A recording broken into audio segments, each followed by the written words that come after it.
Today, we're going to talk about something that's a little sad and very timely, and that is the whole conflict slash war slash invasion of Ukraine by Russia. And we want to think about this in terms of what impact does it have to you. There are a handful of things that I want to mention today because a lot of us think, well, it really doesn't have a huge impact on us. But I want to first go to the most obvious one, and that is the price of oil.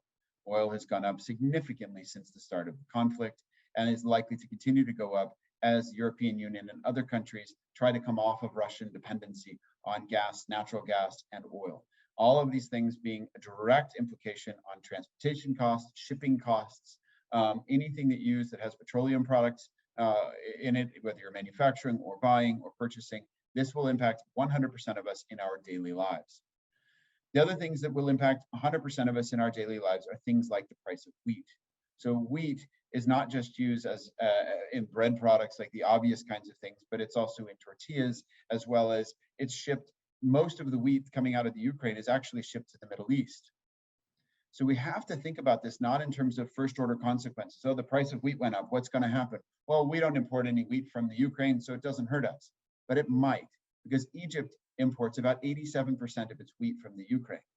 So what happens if Egypt can't get any wheat?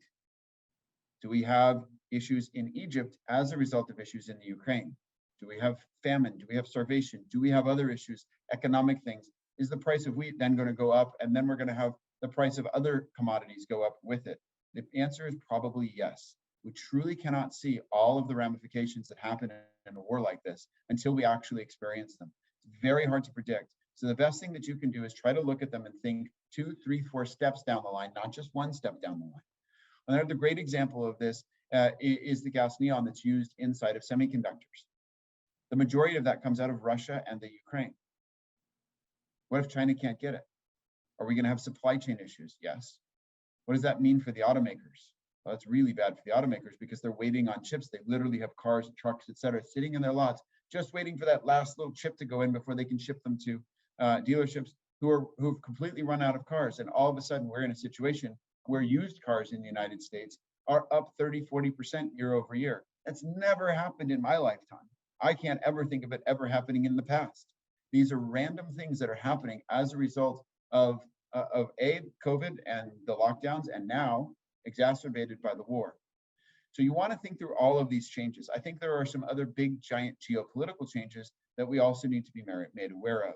There are two major nations, two of the most populous nations on the planet, in India and China, who have not really gotten behind Europe and the US and Japan in condemning Russia.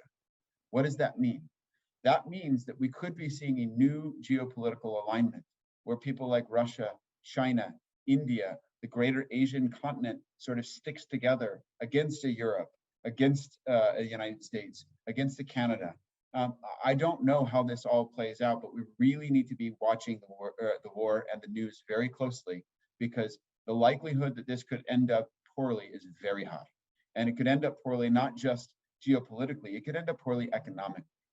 We've already got rampant inflation. If we've got other things that are pushing up inflation, and at the same time, we have a falling demand and a falling economy, you can end up in a really, really bad situation where real asset prices could actually fall in time of inflation, hurting real wealth across the world. So these are things that we've got to start thinking about, make sure we're aware of. And the best way for you to protect yourself in this sort of a scene is take a look at your supply chain. Where are you getting your products, your people from? Where are you getting who are your vendors? Are they safe? Do they have the ability to continue to supply you? And then look at your customers. Do you have great relationships with those people? Think about deepening those relationships in times like these that are tough times, because tough times bond people together and create long-term, lasting relationships. And third, take a look at your balance sheet. Strengthening your balance sheet will never hurt.